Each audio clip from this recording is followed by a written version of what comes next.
1, 2, 3.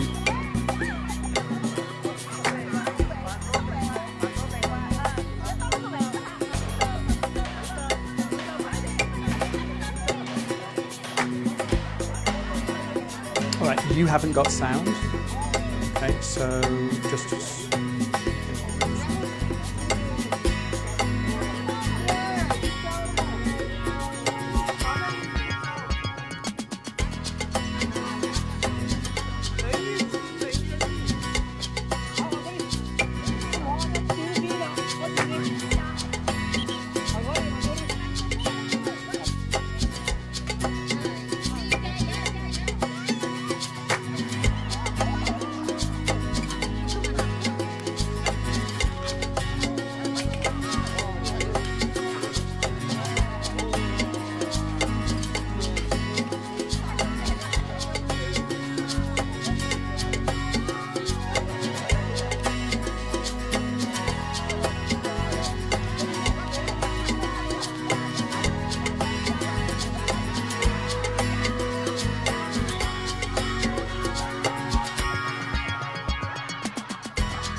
Ladies and gentlemen, please help us count down the last 10 seconds to kick off International China Concern Gala 2021, the race against time.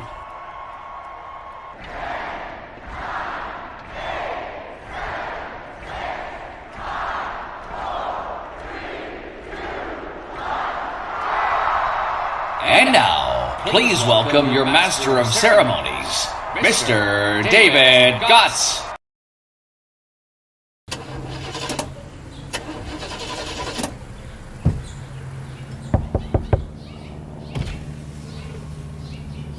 Hey David, looks like you could use a lift.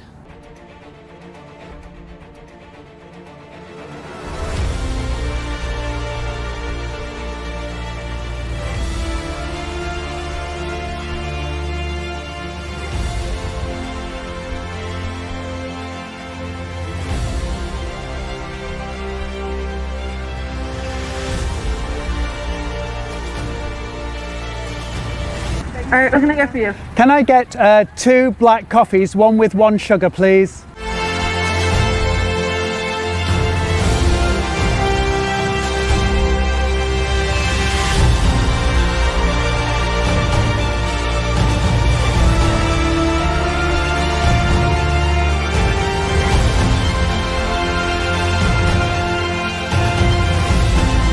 Thank you so much. You have been a lifesaver. Oh, David, it was my absolute pleasure. Have a great show tonight. I know. I shouldn't have got the coffee. Next time, you gotta listen to the blind guy.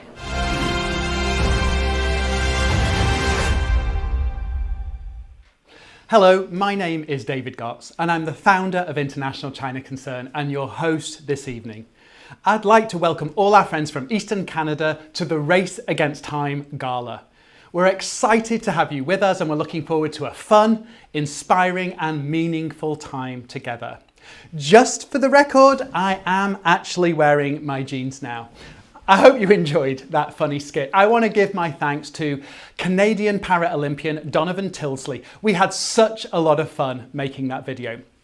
Going through the drive-thru at McDonald's being pushed in a kid's jogging stroller was a little embarrassing. But Donovan Tilsley was an amazing sport, and he is an amazing Paralympic swimmer that has 5 gold medals, 4 silver and 3 bronze medals during his career. However, remind me next time not to offer to make a fool of myself. Well, more importantly, I hoped you enjoyed seeing the images of children as we counted down to the beginning of this live stream. Every one of the children that you saw is a member of ICC's big family. We know each one by name, we know their circumstances, the challenges that they face, their pain and their victories.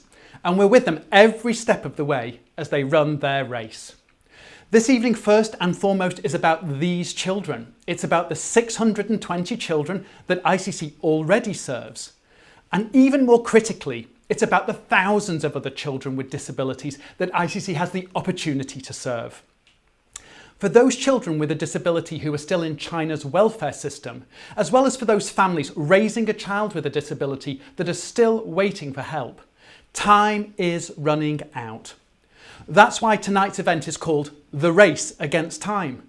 We are in a race to help those families that have a child with a disability before that mounting pressure of stigma, prejudice and poverty breaks them apart. As you'll hear tonight, every day that passes pushes these families towards unimaginable places of pain. We're also in a race to help those children with disabilities that remain in China's welfare centres, who are experiencing neglect and hopelessness. Time is running out for them to receive the love, care and support that they need, and there are very real consequences to that. Without that support, a child may never learn to walk, never learn to feed him or herself, never know the security and protection that they need, never know what it means to be part of a family or to be included or to get to go to school or receive an education or even medical care. In fact, for some, they may not even live. So tonight we're asking you to join this race against time. We're asking you to be part of a movement that can bring hope to families and help them stay together. We're asking you to reach out across the miles into the lives of children living with the pain of abandonment isolation and hopelessness, so that they can receive the love, care and support that they need. Well, we have a great evening for you. Let me give you a sneak peek of what you can expect during our gala. The first years of her life were spent living in terrible poverty in a Chinese welfare center.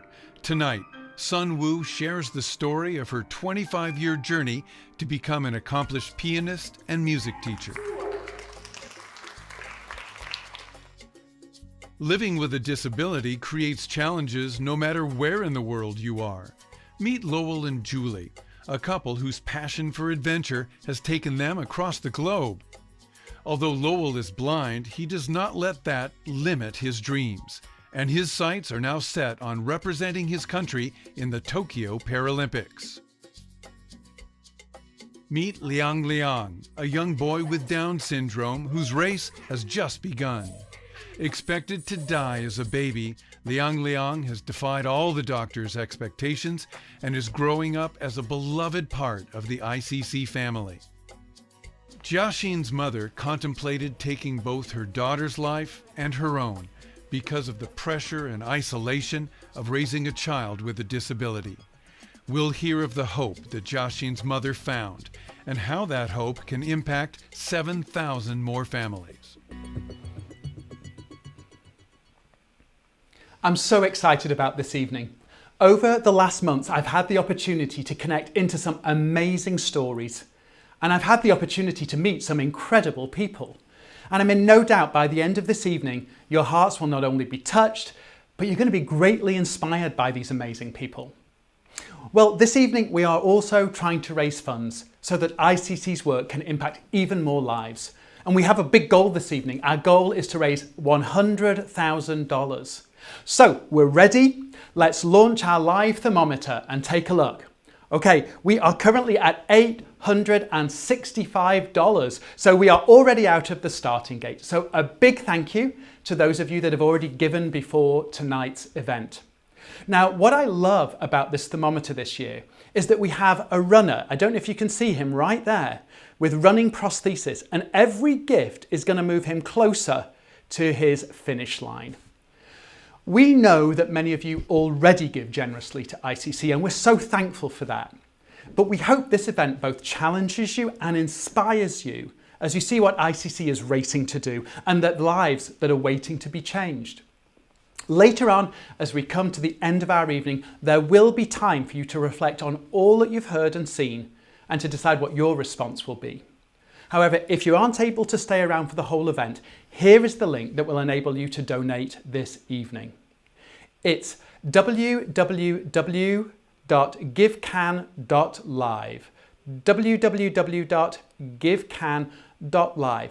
And I know there's a link in the YouTube there that says to go to givenl.live, but let me tell you, it's not that link, it's givecan.live. And you can also scan that QR code with your cell phone, and that will take you through to the Canadian donation page.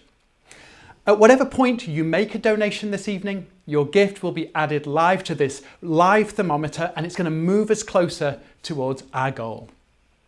Well, this evening I am so excited to introduce my first guest to you. I first met Swanu back in 1994 when I visited the Changsha Welfare Centre. The conditions at that time were tragic and the mortality rates were extremely high, up to 80% for children with a disability. I remember meeting this 5-year-old girl, Swanu. In the midst of living in terrible suffering, I could see in her eyes the will to live. There was kind of a strength in her, and even though she was kind of bent under the weight of her suffering, she wasn't broken. She's an amazing person. Will you please join me in welcoming Swanu to the Race Against Time? Swanu, 你好，很高兴你能参加我们今天晚上的募款活动。高先生你好，我记得我第一次来到长沙就是1993年，你那时候才有几岁？你还记得当年那个来参访的外国朋友团队吗？那时候我5岁，虽然但当时不太记得，但是在1997年的时候，我就记得你这个蓝鼻子的蓝眼睛的高富帅高先生，你太帅了，太帅了。哎呀，哪里，我不好意思啊。这么多年来，中国已经发生了很大的变化，但是能不能跟我们聊一聊你那时候在福利院的生活是什么情况的呢？那个时候的福利院是很简陋的，几乎什么都没有，没有老师教我们学习，吃的也很少，每天只有2个很难吃的菜，而且很多时候都吃不饱，吃的时候我们小伙伴都要靠抢的，也没有新衣服穿，一件衣服我记得要穿很久很久很久，而且每天都必须坐在马桶上，不能到处跑。对了，我还记得没有牙刷刷牙，当时我就用手指压刷牙，这样。如果我幸好小时候吃的糖也比较少，不然我恐怕就长蛀牙了。嗯，我记得那时候的条件真的很艰苦的。事实上，这是我为什么创办 ICC 的原因，就是因为我相信，像你和李氏、王贵、王华你朋友等等，你们应该得到更多的关爱和进步成长的机会。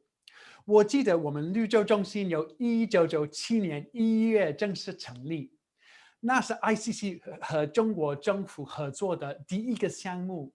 此后的几个星期内，你们就陆续被送到绿洲中心了。你记得搬过去之后，你们的生活有什么变化吗？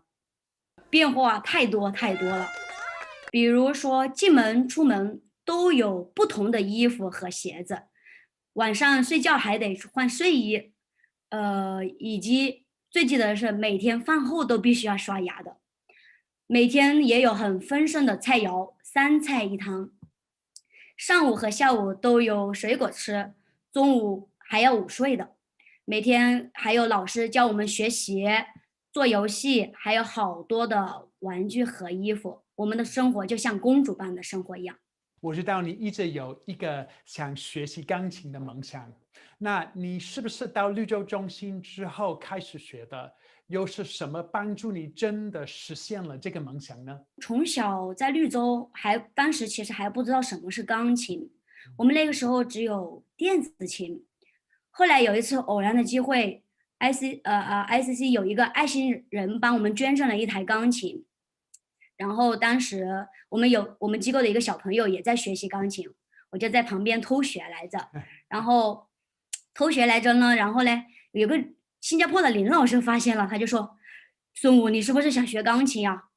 我说：“是啊，是啊，是啊。”他说：“那你会不会好好学？会不会坚持学？”我说：“一定会的。”就这样，他就资助了我10节课，然后 ICC 资助了我2年之后，就说可能还是觉得学习有点困难了。然后，不过这个时候我要感谢上帝，他派来了一位天使，就派来了我的丽丽老师，他来教我钢琴。然后我就在这用了4年的时间考完了钢琴10节，然后现在也和他在一起教其他的小朋友弹钢琴，我觉得这是一件很感恩的事情。哇，那非常好！现在你已经成为了一个优秀的钢琴师了，就像所有其他动手练习的孩子一样。但是我们知道，你是比一般的人付出了更多难以想象的努力，才有今天的成就的。我记得你几年之前被邀请去参加中国一个国家电视节目的钢琴表演，能不能跟我们聊一聊你是如何得到这样一个宝贵表演的机会呢？那是在 ICC 还有福利院以及我钢琴老师的筹划和策划之下，还有其他的爱心朋友的资助之下，嗯，办了我的这场个人的独奏会，是在长沙最大的音乐厅办的，真的很感谢，再一次感谢大家的对，帮助。哇，我非常好的一个经验。我想与大家分享一下你那次钢琴的表演的录像，可以吗？OK，没问题，可以的。谢谢。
谢谢孙武非常精彩的表演。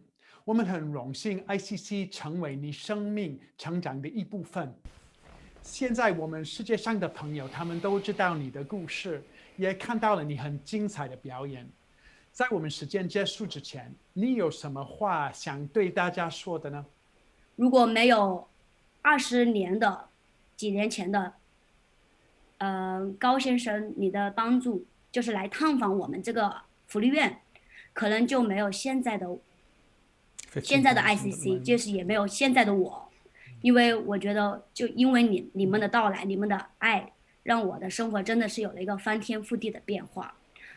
而如今在中国还有很多很多像我们这样的残疾的孩子需要大家的帮助，所以我在这里呼吁大家，真诚的呼吁大家来支持 ICC， 让更多的残疾孩子能够享受到爱、希望、机会。谢谢。谢谢孙武，谢谢你今天晚上参加我们的活动。我们也和大家一起祝愿你继续健康快乐的生活下去。再见。拜拜。拜拜。谢谢。Isn't she an amazing young woman? I feel so humbled by Swanu's story. What an amazing journey from being a young girl abandoned, suffering with a painful physical disability, living without hope, to now being an accomplished musician and piano teacher. You know, it just isn't very often that you can tell a 27-year story like that. And what I really love about that is you can see the kind of long arc of ICC's work. I call it the long journey of love. You can see how walking alongside a child not only changes their lives, but helps them achieve their potential. And in this instance, it made dreams come true. But as Swanu said, there are so many other children just like her. Children that slip through the cracks in a place like China because funding doesn't always get to the place where it needs to go. Just as we have the United Way collecting money for homeless people here in Vancouver and in other cities across Canada, so children in China need our kind of help and support. And that's why we're here tonight, to afford those opportunities of love and hope to those who are living without them right now. Now, whether you're born with a disability or whether you acquire a disability at some time in your life, you're going to experience challenges. Tonight, we're not only hearing from the children and families that ICC serves, but another group of people living with a disability, Paralympic athletes. I'm excited to introduce these guests to you because they serve to remind us that having a disability shouldn't mean having to give up on your dreams. Now, I first saw Lowell and Julie on my family's favourite TV show, The Amazing Race Canada. If you don't know what The Amazing Race is, it's a race where 12 couples compete to complete a race across Canada and sometimes the world. And along the way, they have to complete these challenging tasks and overcome obstacles to win the race and a prize of $250,000. Well, in season 4, The Amazing Race introduced us to Lowell and Julie, one of 12 couples in the race. And what made them stand out for me is that Lowell and Julie, whilst filled with energy and love for life, also face an extra degree of challenge when competing. You see, Lowell is blind. Imagine racing across Canada and the world, rappelling off buildings, hanging from a skytram 2,000 feet above ground when you have virtually no vision. As the weeks went by, my family and I became real fans of Lowell and Julie. Whilst Lowell faced the challenge of his disability, they did not let it stop them from competing. Will you please join me in welcoming from Lethbridge, Alberta, Lowell and Julie Taylor. Lowell and Julie, welcome to the Race Against Time Gala. I'm really thrilled to have you join us this evening. Hello, thank you for having us. We're thrilled to be here. Now, in 2016, you both took up the huge challenge of taking part in The Amazing Race Season 4. And my family and I are big fans of that show. And actually, we were big fans of you too. We cheered for you as you were racing. And I wanted to begin by asking you if there was one particular highlight from your time on The Amazing Race that really just stood out to you. Thanks for cheering us on, first of all. Our second leg in Vietnam was definitely my favorite. I had been worried going in about crossing the super busy Vietnam roads. because I was guiding my blind husband and our crew, and I was worried I'd get us all killed. But our cab driver forged ahead, parted the traffic, and then wouldn't even accept payment for it after when we tried to pay him generously. And I got to do some things that I wouldn't get to do otherwise. One of those was running this tugboat to push log jams in northern BC on the ocean. It was so awesome. In the Amazing Race, you get to do things you don't get to do anywhere else, like rappel off the Calgary Tower and bungee jump off a Skytram in Jasper. It's pretty epic. Yeah, I loved watching you do that. I still remember when you let go of the monkey bars on the Skytram and you fell, and the look on your face was just like pure enjoyment. I loved seeing that.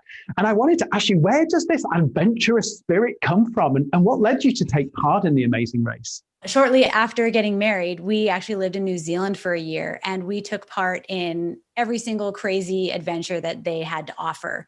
During that time, we received so many messages from people prompting us to apply for the Amazing Race.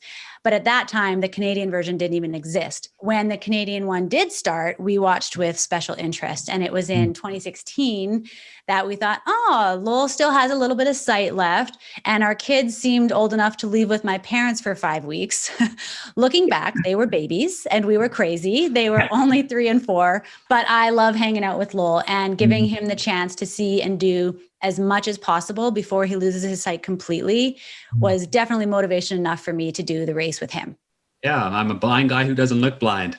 I have a genetic eye condition. It's degenerative. It's called retinitis pigmentosa. And I'm slowly losing my vision ever since I was a child. My grandpa had it as well, and he went blind at the age of 40, and I'm almost 40 now. So there's this degeneration of my vision, and it means that I'm slowly losing things, and it's a perpetual grief, a perpetual loss. Once able to do something, now I'm unable to do it. Yeah, wow. That's really, really challenging. But, you know, one of the things I think that was so apparent on The Amazing Race is this hasn't stopped you from wanting to A, live a life full of adventure, and B, realize dreams. And that's pretty incredible. Julie, what's it like for you being married to someone who thrives on taking up such incredible challenges? Are you someone who loves challenges too? Sometimes watching him terrifies me, like when he and his tandem cycling pilot reach 103 kilometers per hour on a bike, or when he is sauntering across monkey bars hanging from a sky tram 2,000 meters above ground. But it's hard to worry too much when when living out his adventures brings him so much joy and such a huge grin to his face. I like to challenge myself in slightly lower key ways, such as putting together an IKEA dresser. Yeah, and anybody who has ever put together an IKEA dresser knows how challenging that can be. So anyway, Lowell, I want to ask you a question about this long-held dream that you've had to take part in the Paralympics. I know that you've been hoping to go to Japan this year. Tell me a little bit about where that dream is up to and what motivates you to kind of reach for those heights. Yeah, I need a big goal to work towards. And the Paralympics is the top of that in the sporting realm for us who have a disability. So I'm aiming to be a paracyclist to represent Canada at the Paralympics. However, COVID has really thrown a wrench into some of the plans. So even now, it's up in the air whether I'm able to attend or not. So I continue to have to focus on the process, focus on training and being the best version of myself, being ready to perform, and realizing I'm doing this for fun, for passion, for inspiration, and to be the best, healthiest version of myself. That's fantastic. As we move towards this, the next goal will be to represent Canada at the Road World Championships, try and qualify for Tokyo still, and then reset my sights if I don't make it, and reset it to Paris 2024 for the next Paralympic Games. Yeah. Well, I'm sure no matter whether it's taking part in the Amazing Race or training for the Paralympics, there must be a whole kind of ecosystem of support that makes this possible. Can you share with us a little bit about the different supports that make this possible for you? First and foremost, I would say we are each other's biggest supporters. And I am certainly Lowell's #1 fan.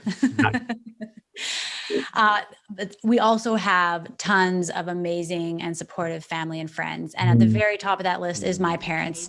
They live a couple blocks away from us. They are second parents to our kids. We are so grateful for them and would not be doing life without them. Our larger community as well, even some people we haven't met personally, have been hugely supportive. And we are so grateful. Yeah, that's great. Having each other and family and a community of support really does make all the difference.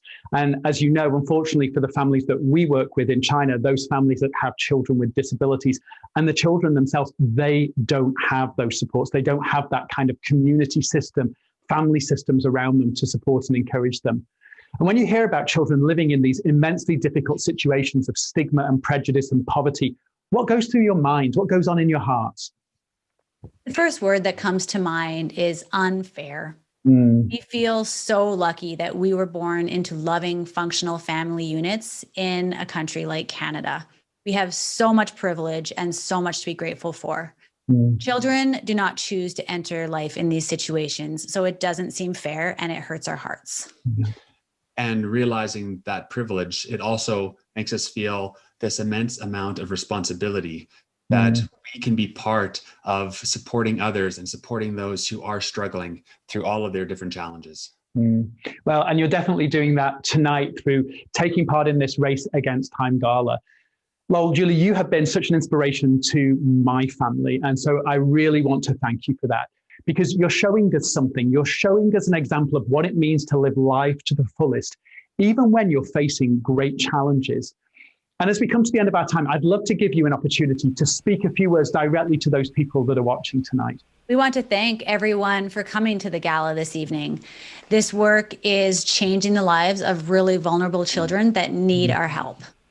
Thank you for being here, and please give generously so that ICC can continue to have this massive impact on so many families and so many children who are struggling with disability. Lowell and Julie, thank you so much for taking the time out of your schedules to be with us. And thanks for encouraging us all to do our best for China's most vulnerable children. Thank you. Thank you. Take care. Aren't Lowell and Julie amazing? I really love that couple. I'd like to pick up on what Julie said just now. She said she felt so lucky that she'd been born into a loving family here in Canada. And she was recognizing that where you were born can often determine what your life is going to be like. She also said children do not choose to enter into these life situations. And she's absolutely right, isn't she? You know, the families that ICC serves that have a child with a disability and children who are abandoned because they have a disability, they just simply didn't choose to be in these situations that they find themselves. Lowell, by virtue of being in Canada, in a nation that affords support and opportunity to those with disabilities, he's able to pursue his dreams and realise his full potential. As he said, he wants to be the best version of himself. The children and families that we serve, by virtue of being in China, find themselves barely even able to hang on to hope. And they're losing their race against time. And yet the reality is we, that is you and I, we can do something about that tonight. We can share from our little, or perhaps even from our abundance. And in doing so, we can help change that situation. We can give these children and families the opportunity to win their race, to run it with strength and with hope. Well, we're going to check in on how we're doing with reaching our goal. When we began tonight, we had $865. Let's take a look where we are now. Okay, we are now at $20,665. Oh my goodness, that's an amazing jump of $19,000. Thank you so much to everybody that's given. We appreciate it. You are being incredibly generous. Eastern Canada, thank you for being willing to stand with us. Let me quickly remind you of that giving link again. The giving link is www.givecan.live. That's www.givecan.live. Or, as I said, you can simply scan that QR code and it will take you through to the donation page. Every dollar that you give will help reach even more families that have a child with a disability that are teetering on the edge. It will also help us reach children that have a disability that have already been abandoned and provide the care that they need. And the reality is, for a child that's experienced abandonment, life in a welfare centre in China is cruel and lonely. There's often little understanding of the special kinds of care that a child with a disability requires. And there's little motivation to keep these babies and children healthy. As soon as a child with a disability is born in China, the clock literally starts ticking. And I know this personally. You see, my second son, Kieran, was diagnosed with a disability at 3 months old. I remember at that time how we were instantly surrounded by infant development specialists, therapists, medical personnel, all of whom wanted Kieran to have everything he needed to succeed. They knew that the sooner Kieran got that support, the greater the chance of him achieving his potential. Well, it's just not the same in China. And that's why children are abandoned into welfare centres where life is harsh. And this is why ICC continues to reach out to these children in these circumstances. Because you see, if ICC's medical staff, our therapists, our social workers and vocational trainers, special educators, if they can reach these children in the earliest days, then that race against time suddenly changes direction and it becomes a journey towards becoming who God wants them to be. This evening, I want to share with you the story of one little boy who, without the love and support that he's getting from ICC, wouldn't be alive today. Here is Gala Alexander, ICC's China Operations Director, with Liang's story. Hi everyone, my name's Gala Alexander. I'm ICC's China Operations Director, and it's great to be here tonight with you at the Race Against Time Gala. And we in ICC, we really are in a race against time to help children in China with disabilities. I've been working in China with ICC for 20 years now, and I see firsthand every day the difference and the transformation that comes into families' lives, families that have children with disabilities when we come around them and support them, and the transformation that comes around children when we place them in families in our care centres. And I want to thank you, all of you, for partnering with us and being a part of that transformation. And today, I want to tell you a little story about a little guy that I know. I've known him since he was born. And his name is Liang, and he was born in 2013. And he was born with Down syndrome. And around about the age of 6 days old, his parents felt that they couldn't take care of him anymore. And he wound up in the welfare centre. He was diagnosed at that point with a really severe congenital cardiac abnormality.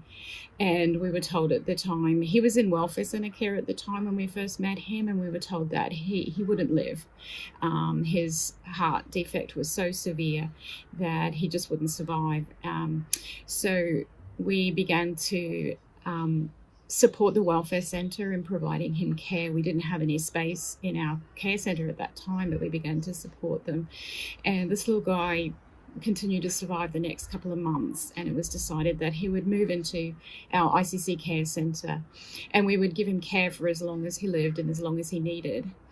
Little Liang survived, and he continued to live despite the diagnosis he was given, and eventually doctors said that they were willing to operate on him. And he went to Beijing and had surgery when he was a couple of years old, and then came back and thrived again within our care centre.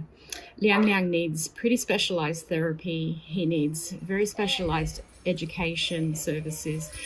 He is a child with pretty significant needs, but he is an absolute blessing to his community. He is part of our woodpecker family, and there he's the little guy that loves all the cuddles. He loves climbing. He's really starting to develop with his walking skills and his motor skills, although he's not walking independently yet. I think he will be very soon.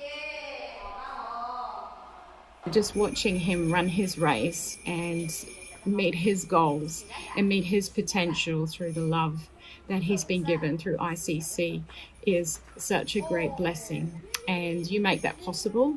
We've heard some Olympians tonight, and they've told us our story and how they need a community to help them to run their race. Well, Liang's running his race because of the community that's around him, supporting him, and thank you for that. And yeah, I ask you to give so that thousands of more children like Liang can run their race and meet the potential that God has for them.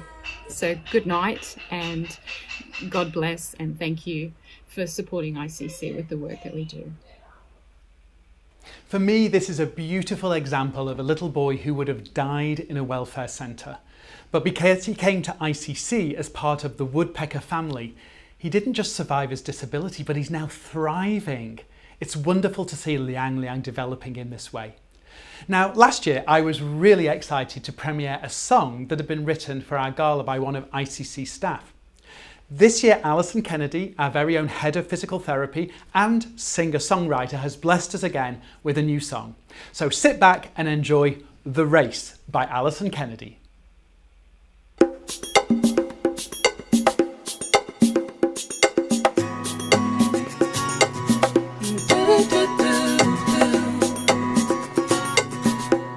There's a rhythm in my soul, a race I want to run. Can you take my hand? Right now I need someone. Through the rain and through the rays and through the bed-bound days, through the noise and the haze, I hear your voice say, just one step at a time. There's a rhythm in my soul, a race I want to run. Can you take my hand? Right now I need someone. Looking high, feeling deep, I need to know that you're with me. Are you with me? It's feeling wild, feeling weak, I don't know. Are you with me? Oh, are you with me? Through the rain, through the rays, through the bed-bound days, through the noise and the haze, I hear your voice say, just one step at a time. There's a rhythm in my soul, there's a race I need to run. Can you take my hand? Everybody needs someone. Through the rain, through the rays, and through the bed-bound days, through the noise and the haze, I hear your voice say, just one step at a time. There's a rhythm in my soul, the race I need to run.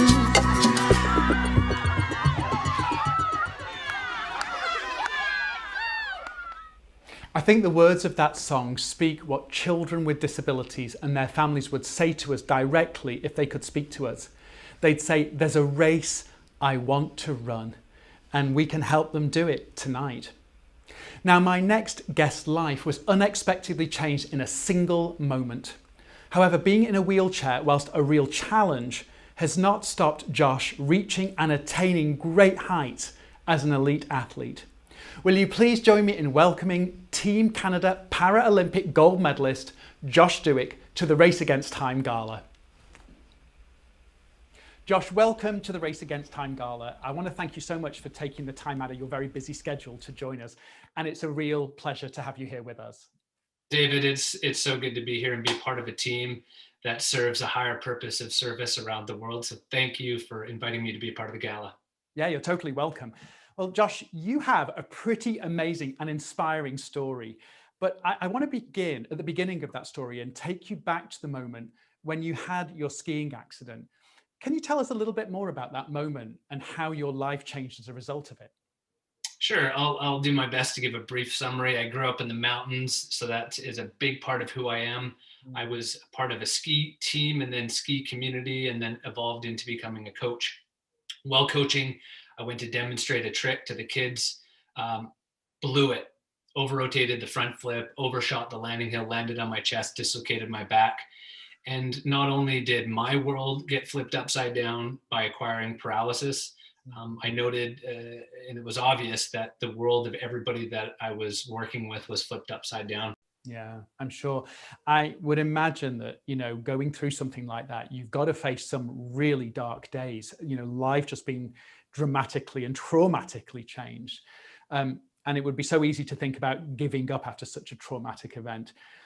When did you begin to see trauma in a different way? Because I know you have a pretty unique perspective on that. I do, yeah. I think maybe an unusual story from what I've been told, in the sense that the acute reaction was love, hope, and gratitude. And when I had my accident, the doctor told me that one day I'd be back in the mountains riding a sit ski. So he had given me hope in a dark moment.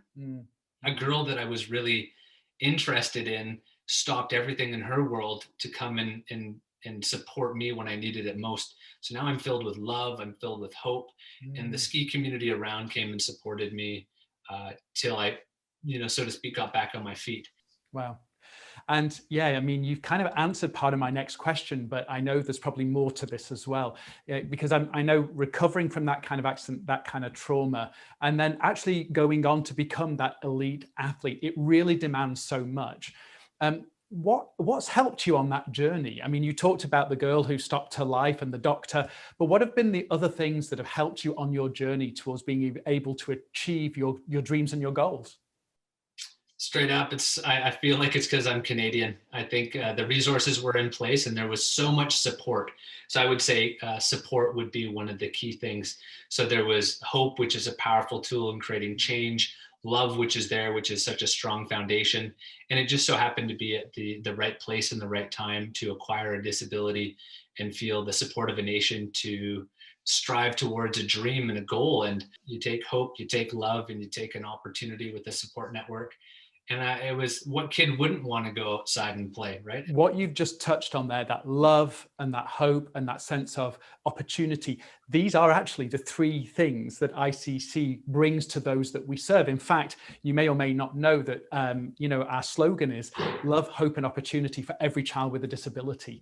And that's so important. And I think certainly what we've seen is that the children that we serve, they need that same love. They need that same hope. They need those opportunities. They need people around them that will help bring those opportunities and help release that potential so that they can also realize their dreams. I know you also feel a connection on more than one level to the families that ICC supports, particularly those that are living in financial hardship. And I know you shared with me in the past a little bit of your story in that way. Can you tell me a little bit more about how that has shaped you? Back to the work ethic for sure. So my mom and dad both grew up in poverty with nothing. My dad was orphaned when he was 12 and had to work farm to farm to survive. My mom was nearly orphaned, but her mom didn't have the life skills to generate an income, so they lived in a chicken coop for their youth. So they grew up properly poor. I grew up on welfare, but my parents by that point in time in their life thought they were richer than anything. They had a home, they could provide meals most days of the week. They felt quite fortunate. And for me, because I lived in a home of responsibility over privilege every single time, if I wanted to attain something like a pair of skis or an experience like going skiing, I would just go to work and get it done. But again, I think that's a beautiful byproduct of living in a first world country where we're afforded these opportunities where we can work ourselves out of poverty. And I know a part of this conversation is to support those that don't have that same good fortune to work themselves out of it, at least in the acute phase.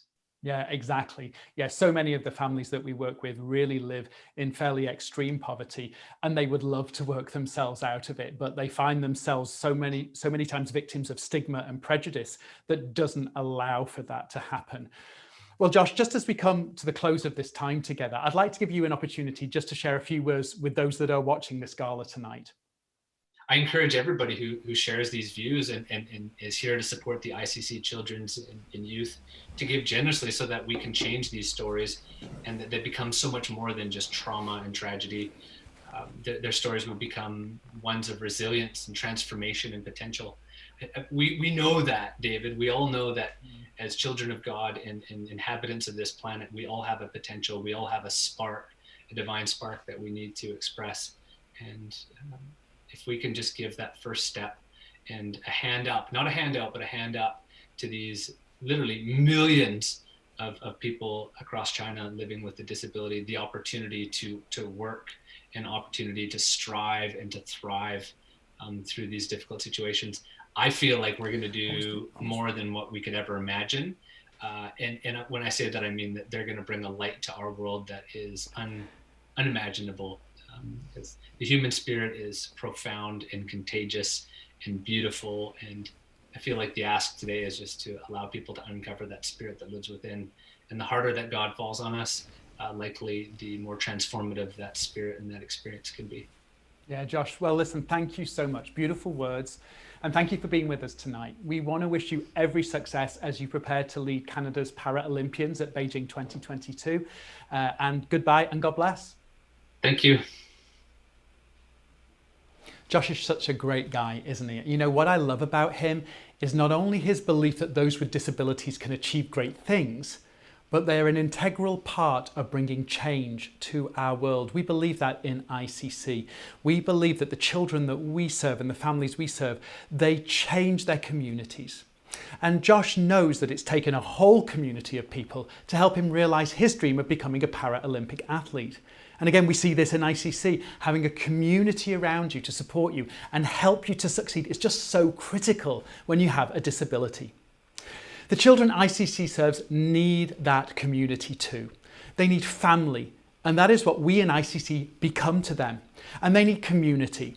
And that's not just those in their immediate neighbourhood, but it's caring people like you as you come along and support the work of ICC. So Josh, a big thank you for sharing your story tonight, for your vulnerability, and for showing us what people who face real challenges can achieve.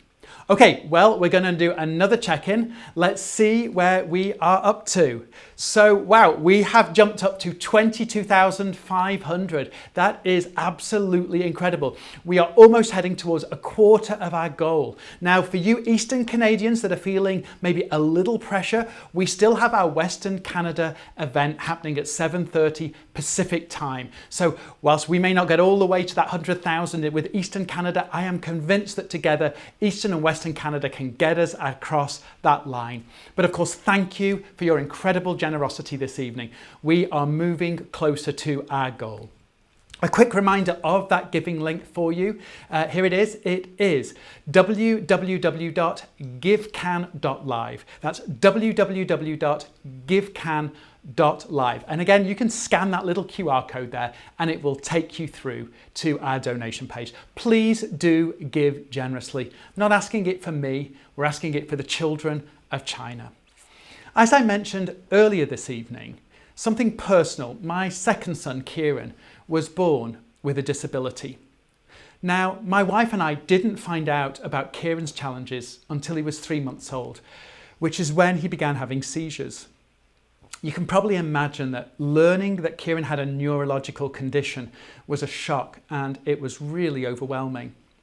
I still remember the doctor telling us what Kieran's MRI had shown, and I remember this sense of disbelief. We were in hospital, we were in crisis, and we were trying to cope with watching our 3-month-old baby have seizures. You know, you don't really think about how you visualize the future of your new child until that future suddenly seems threatened. But when it is, you realize how many dreams you carry for your child. Simple dreams like being able to walk, being able to speak, being able to learn, graduating from college and being independent. I remember asking a very strange question of Kieran's neurologist. I asked whether Kieran would ever be able to drive a car. What a strange question. And yet it was a question that I needed answering. Somehow for me, Kieran being able to drive represented independence. Well, we loved Kieran more than I can say.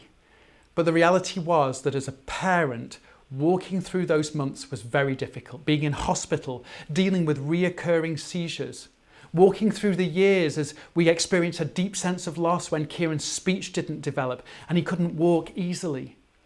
And we came to realize that our beautiful son would need our care for the rest of his life. And yet for my wife and I here in Canada, we were embraced and we were supported firstly through our faith in God, but also through our family and then our friends and our community, and of course, the support of a developed nation like Canada. All through Kieran's life, we never doubted that Kieran would have all he needed to realize his fullest potential, and that we as parents would have access to support that would make our difficult journey somewhat easier. Why am I telling you about Kieran? Why am I telling you about this? Well, I'm telling you because my next guest is David Bondi, the director of ICC's Family Partners Programme, or FPP. Every day, David and his team encounter families that face the same kind of beginning to their parenting story as Linda and I did, that is, discovering that their child has a disability. However, unlike our situation, they receive little to no support. Would you please join me in welcoming to the Race Against Time, David Bondi. David, welcome to the Race Against Time Gala. It's a real pleasure to have you with us this evening. Yeah, thanks so much for having me, David. Now, one of the things we're talking about this evening is how we're in a race against time to support families that have a child with a disability before they break apart under the pressure of caring for their child. Rather than talking about the situation kind of hypothetically, I'd love it if you tell us specifically about one of the families that FPP has been working with. Yeah, I'd be happy to. So Jiaxin is a 6-year-old girl. She's part of a loving family in Changsha. When you meet her, she's just the cutest little thing. But if you look into this little girl's story and the story of her family, you'll find immensely challenging circumstances. So when Jiaxin was born, her mother was really shocked when the doctor told her that Jiaxin not only had physical disability, but speech delay as well. Jiaxin's mother and father were committed to caring for her, but it was pretty tough. I mean, they began to encounter many health issues and challenges related to Jiaxin's disability, which had a big impact on their finances. Before Jiaxin was 1 year old, she was always in the hospital. When she turned 1, she began to get a bit better. However, she would often get a persistent cough from drinking her milk because she couldn't swallow properly. This caused pneumonia. Every month, we had to go to the community clinic for her to get an injection. It was much cheaper to do this than to stay in the hospital. It must have been so stressful for Jiaxin's parents to deal kind of with the ups and downs of Jiaxin's health. Yeah, it really was. I mean, when Jiaxin turned 3 years old, her parents decided that she needed to begin physical therapy. And I know that therapy services in China are expensive and difficult to access. Oftentimes, they're just unaffordable for the majority of people. That's absolutely true. So here's what Jiaxin's mother had to say about that herself. The doctor told us that Jiaxin's development was delayed. He recommended physical therapy. However, there was just no way we could afford it. It must be so heartbreaking to know that your child really needs help now, but you have to delay it due to your financial situation. That's right. I mean, Jiaxin's parents, they were able to scrounge some money, and Jiaxin's mother was really engaged. She worked really hard with her to help Jiaxin learn to crawl. It was slow progress, but Jiaxin did begin to improve.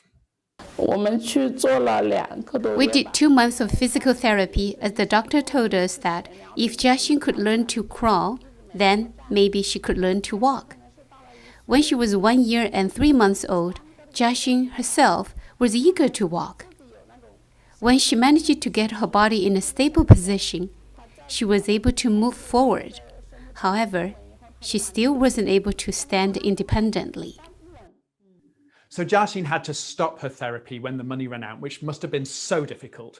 But because now she was able to walk, her parents thought that the challenges were over, but then they began to discover that there were other issues. Yeah, in fact, they really thought that at this point she no longer had a disability. I mean, oftentimes for families, they're not really told the long-term nature of their child's disability. And so just like Jiaxin's parents, there's a false sense of hope that things will now be normal. However, later they realized that Jiaxin still had some challenges to face. We realized that Jiaxin was not able to speak. Children her age are often able to say mama or papa. Jiaxin was only able to say ma or ba, the single sounds. When she was 1.5 years old, we took her for a checkup. The doctor told us, "Your child's speech is not developing." He suggested that we do speech therapy, but we told him about our financial situation.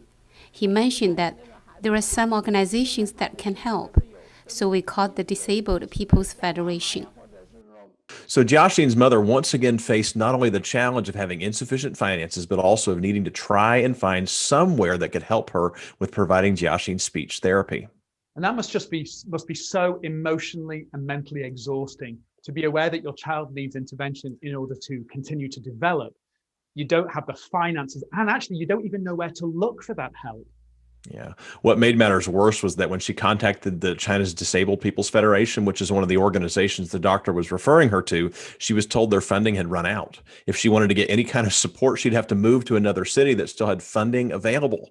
So the situation honestly began to get really desperate for her mother, and she even began to contemplate the unthinkable.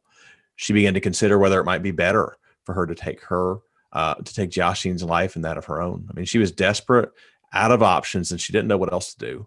It was around this time that Jiaxin's mother learned about ICC's Family Partners program.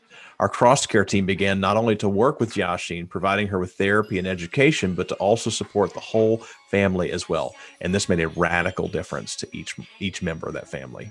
Yeah, it must have been a huge relief for Jiaxin's mother to finally have access to expert help that wasn't going to leave her family destitute. Now, what kind of changes did her mother begin to see in Jiaxin?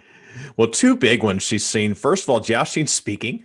She's using simple words and phrases, which she was not doing before. The second change is she's becoming social. She was so quiet and reserved, but she's actually coming out of her shell now. She's speaking to people, and people are responding. So what's amazing is that now Jiaxin's mother not only has access to special education, physical therapy for Jiaxin, and support for her and her family, she also has something much more precious. She has hope. In fact, for her, having the support of ICC's Family Partners program has, as she said, brought light into her life. Wow, that's an amazing story. And it really does highlight the struggles that families that have children with disabilities face. And yet, of course, Jiaxin and her family are one of thousands of families and one of thousands of stories of desperation. Now, David, I mentioned a little earlier tonight that ICC has been given a unique opportunity to expand our services to even more families. Can you tell us briefly a little bit about those opportunities? Yeah, as best we can tell, there are around 7,000 additional families just in the Changsha area that need the kinds of services that we provide. In addition, there's outlying areas such as Hengyang, where we have plans to open a project as soon as possible. So the need is great. The doors are open, and we're prayerfully going to be taking advantage of the opportunities. I find this so exciting. As ICC's founder, I can see the potential that there is. But of course, this story really does focus in on the pressures and the stress that families are living under, and actually how that can all change with something so simple when someone comes alongside and provides those care and services that a family needs. Yeah, it really is amazing. I mean, for the Chinese government to ask ICC to take this on, it really does demonstrate the unique relationship that ICC has with the government, local and otherwise. I find this a really moving story. And of course, the ending isn't written yet. And it may be a long journey for Jiaxin, but I'm excited that we can continue to walk with her and her mother and to see her reach hopefully her fullest potential and achieve some of the dreams that she carries inside of her. Well, David, before we wrap up tonight, do you have a few words that you'd like to say to those that are watching? Well, I would just like to say that the change that's been made in this family is a big one. And the mother has, in her own words, gone from a victim to an advocate. She is now reaching out to other parents, other families, encouraging them to keep going, keep on, keeping on. And what you have the opportunity to do tonight is you also can be an advocate. You can be an advocate for this work. You can be an advocate for these children, for these families. You can make a big, big difference. So I would encourage you to dig deep tonight and invest in their future because it's going to be bright. David, thank you so much. The work that you're doing with these families is so, so important. And we really hope that through this Race Against Time Gala, we can actually help that many more families. So thanks again and good night. My pleasure. Thanks. As David shared with us this evening, there are thousands of families that have a child with a disability just in the city of Changsha. And many, if not most of them, are struggling like Jiaxin's mother. This is a real tragic reality, and I don't know about you, but when I was listening to what David was sharing just now, it really impacted me to hear of how Jiaxin's mother was so desperate that it led her to contemplate taking Jiaxin's life and her own life. Someone who gets to that point really desperately needs help. But because of ICC Families Partners program, Jiaxin and her mother have now received some support and hope. And actually, there's been a big change and they're passing that hope on to others, other families, which is wonderful. Being asked by the local government to help an additional 7,000 families is almost unimaginable in a place like China. Even though China has changed and the government is allocating more funding to these issues, it doesn't always get to the places where it needs to go. The system hasn't necessarily developed. And as I said, we see that within our own country when we look at places like the downtown East Side, where charities still need to be present in order to help feed people and keep them alive. ICC needs to be in China doing the work that we do, because the reality is we're one of only 12 organisations in China that are permitted to work with children and youth with disabilities. We're one of the very few organisations that have both the respect of government and the expertise to truly make a difference for these families. So as an organisation, our future is bright because God has given us this incredible opportunity. But to make that dream of helping 7,000 families come true, well, that's the reason we're here tonight. We're asking you for your help. Help us make it happen. So let's do a check-in and we're going to see where we're up to as we work towards tonight's goal. Okay, I'm going to have to lean in. So we have now hit $25,000. That is fantastic. Thank you so much to all of you that have given. We've just hit that quarter point towards reaching our goal of 100,000, and your generosity is amazing. So thank you so much for that. Well, we heard from this evening from Lowell and Julie, who've raced across Canada, and about how Lowell is racing to fulfill his dream to become a Paralympic cyclist. You've heard Josh's story and you've seen his dream and how it's been realised through winning gold at the Vancouver Paralympics. I know I felt inspired by them, and yet tonight we've also heard from three beautiful, unique individuals who may never be Paralympians, but who certainly have dreams.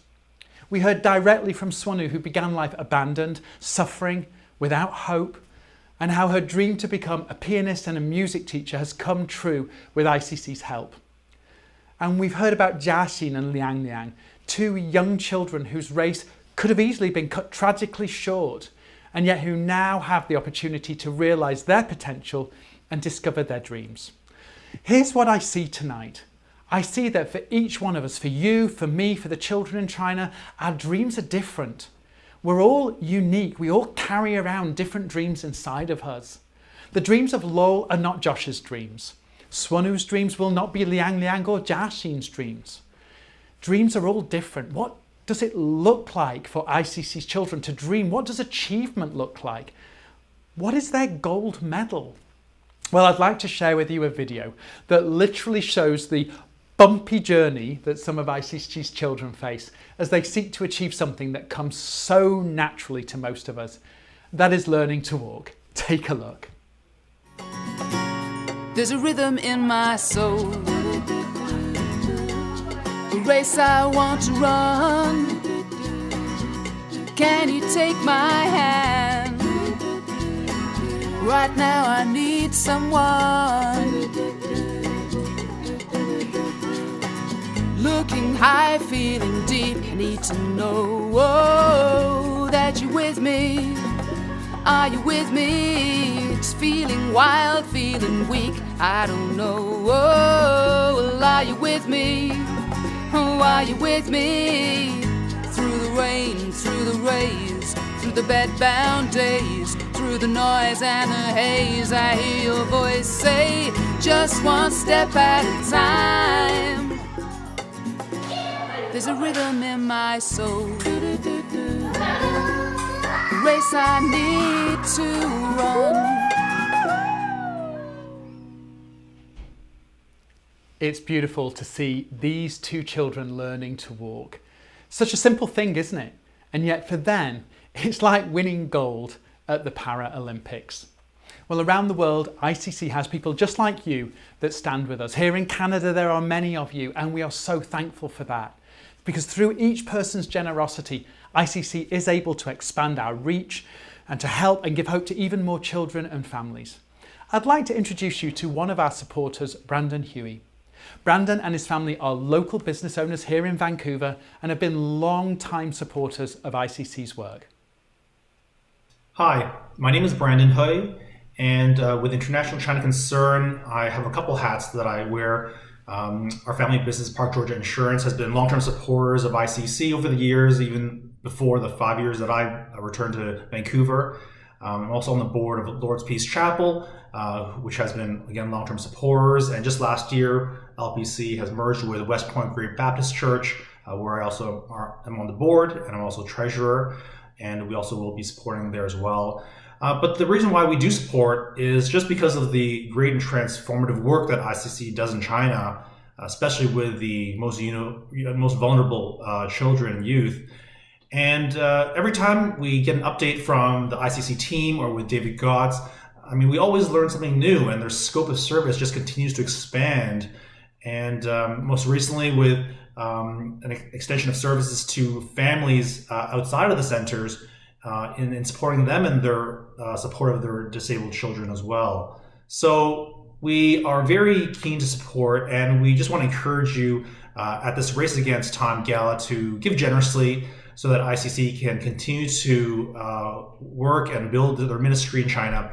And we certainly will be supporting as best we can as well. So thank you so much.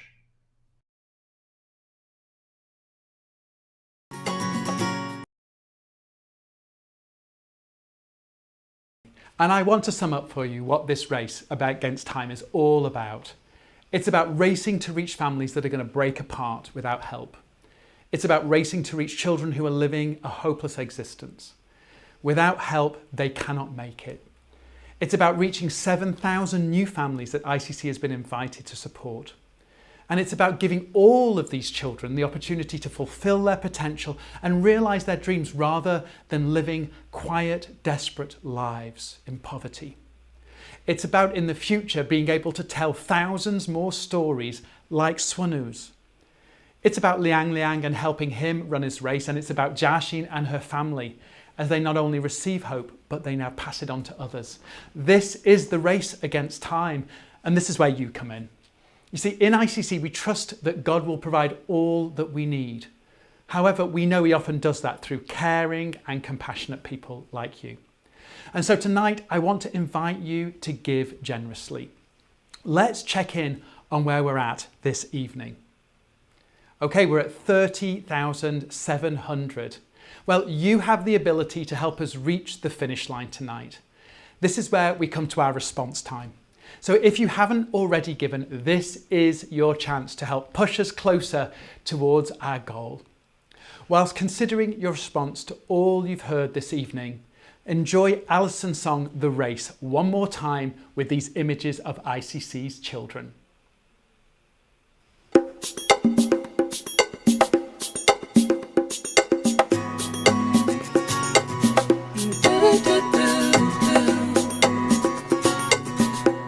There's a rhythm in my soul, the race I want to run. Can you take my hand? Right now I need someone. Through the rain and through the rays and through the bed-bound days, through the noise and the haze, I hear your voice say, just one step at a time. There's a rhythm in my soul, the race I want to run. Can you take my hand? Right now I need someone. Looking high, feeling deep, need to know that you're with me.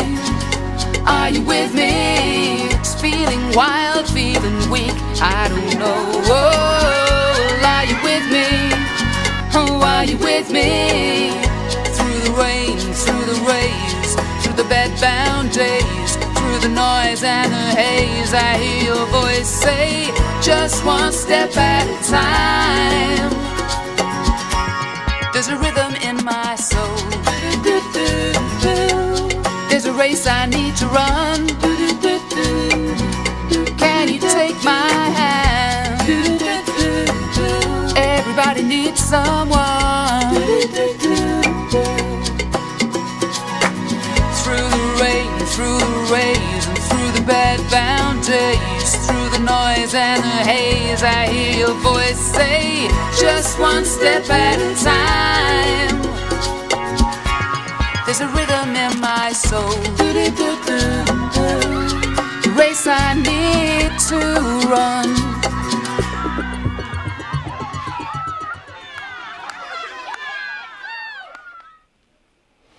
Thank you again so much. As we come to the end of our evening, I'd just like to take an opportunity to welcome Mark Wallenberg, ICC's new Executive Director for Canada.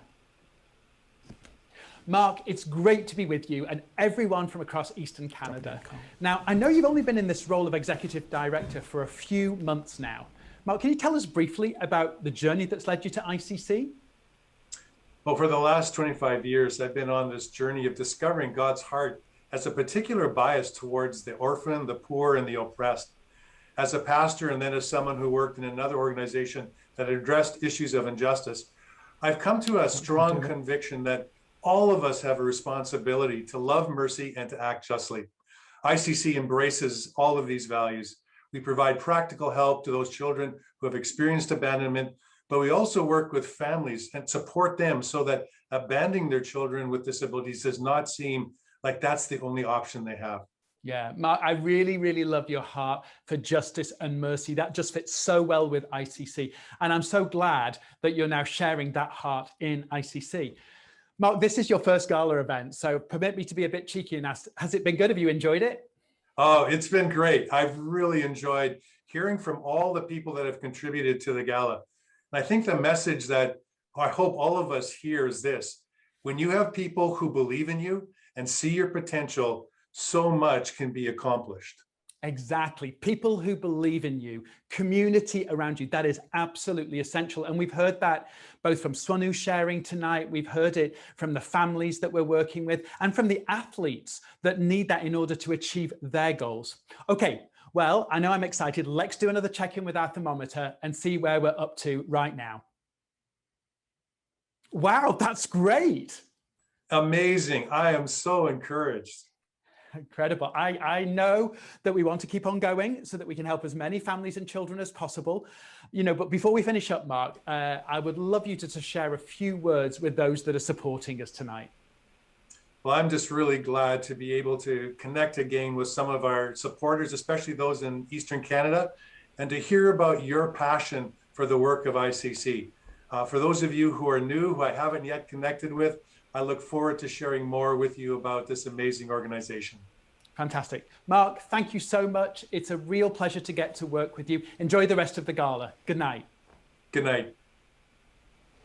Let me encourage you that if you want to know more about ICC's work, then you can always reach out to Mark and his team. And I know that he and Carl will be delighted to be in touch with you and tell you anything you need to know about the work that we do. Well, as we close, I want to thank you again for your generosity this evening. We've raised an amazing $33,450 over the time that we've spent together. That's amazing. Thank you, Eastern Canada, for standing with China's most vulnerable children. Later this evening, it's going to be Western Canada's turn.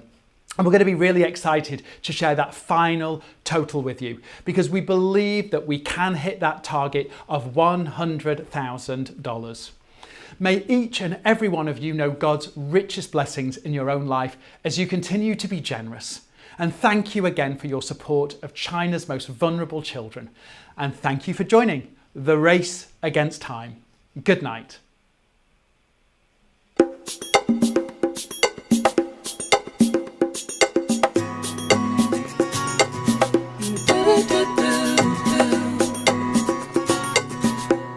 There's a rhythm in my soul, the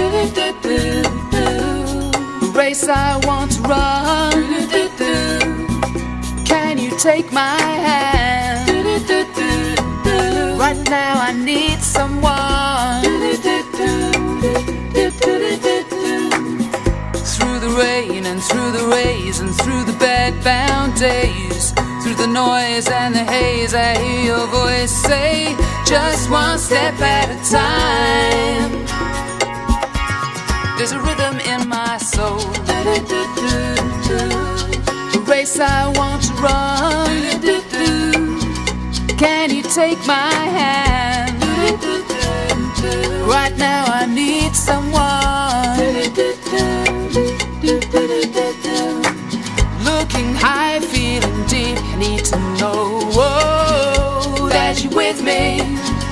Are you with me? It's feeling wild, feeling weak. I don't know. Oh, are you with me?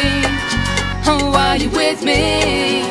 Through the rain, through the rays, through the bed-bound days, through the noise and the haze, I hear your voice say, just one step at a time. There's a rhythm in my soul. There's a race I need to run.